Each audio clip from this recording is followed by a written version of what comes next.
A minha família ela sempre esteve em contato com a natureza por ser do interior, né? Apesar de eu ter nascido em São Paulo. E a ideia desse refúgio criativo, primeiramente, veio muito dessa minha raiz de ter esse contato com a natureza e literalmente buscar esses valores que tanto foram me passados através de uma nova experiência criativa que culminou nessa ideia, na verdade.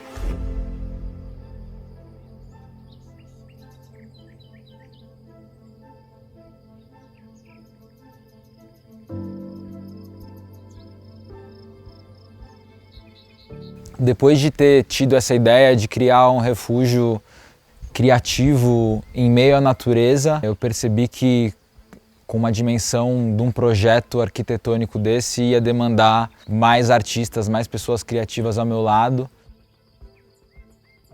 E aí foi quando eu chamei o Gui, que é o meu parceiro no projeto e que no final a Casa Vista tem o intuito de trazer as pessoas para essa percepção junto à natureza e junto à arte em si, né? Junto à criatividade.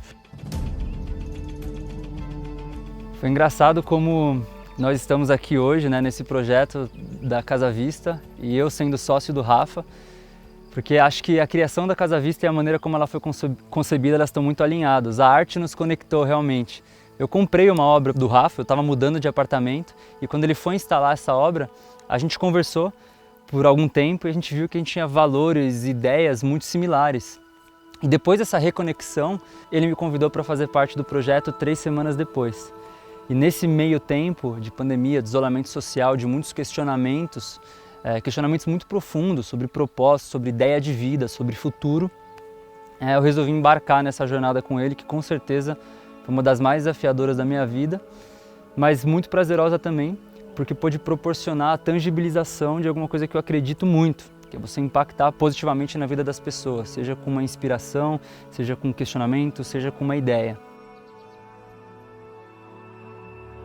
Em suma, o propósito da Casa Vista é trazer esse interlocutor para uma reflexão um pouco mais profunda sobre criação, sobre arte, sobre arquitetura, através dessa imersão dentro da natureza.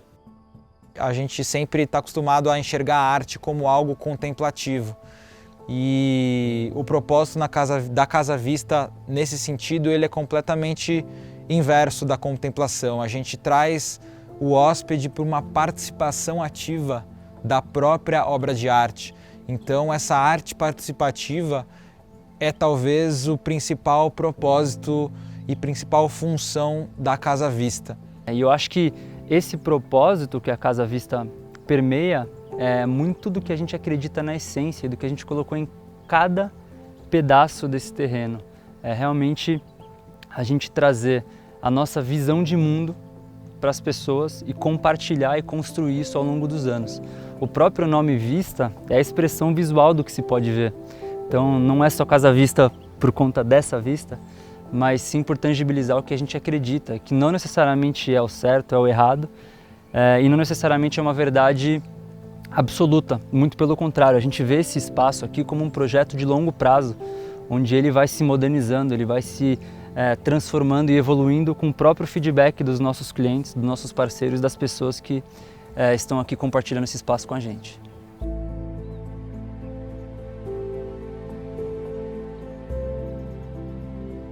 Quando a gente percebeu um potencial de criar uma marca para a Casa Vista, que pudesse tangibilizar valores, que pudesse exemplificar através de símbolos, de sinais, tudo que a gente acreditava e visualizava, foi muito natural aproximar-se de parceiros que acreditavam nas mesmas coisas que a gente acreditava. E nesse processo construtivo, escolhemos realmente parceiros a dedo para co-criar isso conosco, né? Desde nomes de design até nomes que pudessem complementar a experiência que as pessoas pudessem ter aqui. E eu acho que não foi diferente, assim, a gente acabou se conectando com grandes designers como Guilherme Ventes, com grandes marcas que já receberam alguns prêmios internacionais, como o pessoal da Nuri também.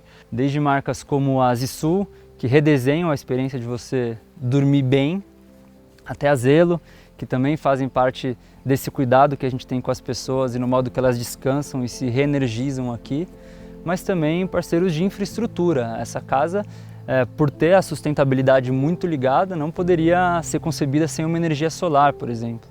E realmente tivemos pessoas muito competentes ao nosso lado, como a SFX, como a Casa Conectada, que hoje fizeram uma infra de 16 painéis solares que captam a radiação solar e fazem essa casa ser realmente autossuficiente e ser a nossa instalação permanente autossuficiente com a energia do sol, com a captação de água direto do terreno, sem depender de outras fontes externas, e tudo que a gente precisa, na verdade, está aqui e é agora.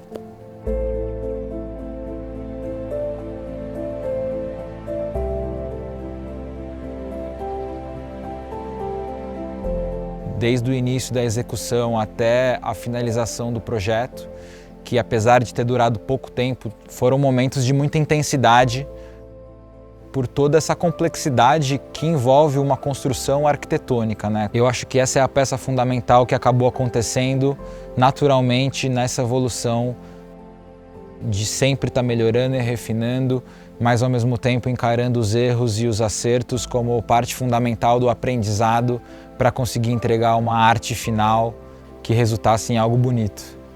Para chegar no conceito que a gente tem hoje, com certeza foram horas e horas e horas de conversas e de inspirações, de brainstorming, até a gente achar um caminho que fosse realmente único, que fosse uma essência muito diferente, muito verdadeira.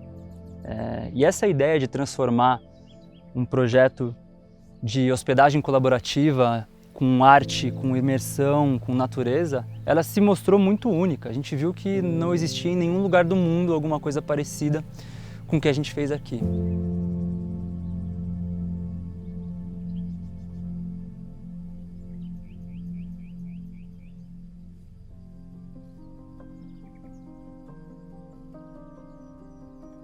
Mas o que a gente quer é trazer novas percepções para as pessoas e captar essas percepções para justamente evoluir o que a gente tem aqui. Então essa experiência ela é co-criada, uma experiência de longo prazo. A gente ouve muito os nossos hóspedes com diversas mecânicas de feedbacks, desde um livro de hóspedes que a gente tem aqui, que a gente convida as pessoas que estão aqui a colocar em palavras os sentimentos e questionamentos que elas têm ao longo dessa experiência, dessa vivência aqui. E a gente tenta, de uma certa forma, coletar todas essas ideias e todas essas visões e co-criar novas possibilidades. Então, a gente olha a experiência desde o momento que essa pessoa chega pela porteira até o momento que ela vai embora. O que ela consome aqui, o que ela pensa. Temos 10 mil metros de terreno e justamente com o feedback de alguns hóspedes a gente percebeu que a gente poderia aproveitar cada canto daqui para trazer um sentimento, um questionamento diferente para as pessoas. Então, desde a fonte de água potável até instalações artísticas que a gente tem pelo terreno, algumas vivências com terra, com obras de arte, com um bom café que ele está apreciando aqui, um café local de Minas. A maioria das pessoas nunca moeu um grão na hora e preparou esse café sentindo, tendo 100% de presença. Então, quando a gente fala de experiência, é realmente cada mini sensação que os nossos hóspedes têm por aqui. E posso garantir que nada é por acaso. Tudo foi pensado para trazer um questionamento. Esse questionamento pode ser muito natural, pode ser algo que traga um certo incômodo, mas ele é um questionamento que, de certa forma, as pessoas saem daqui com uma visão um pouco diferente. Como artista plástico, eu sempre levei muito em consideração o que as pessoas falam do meu trabalho. Não por saber se está bom ou se está ruim, mas por entender o que elas levaram de bom ou qual é a reflexão que o meu trabalho trouxe a elas, né? E eu acho que essa função da gente poder colocar todas essas oportunidades para o hóspede de reflexão e cada um desses hóspedes poder se conectar um pouco mais com alguma dessas oportunidades, eu acho que é a maneira com que a gente entende que tudo que a gente pensou, na verdade, está cumprindo o seu propósito, né? Que é inspirar essas pessoas com esses atos criativos a terem mais atos criativos também.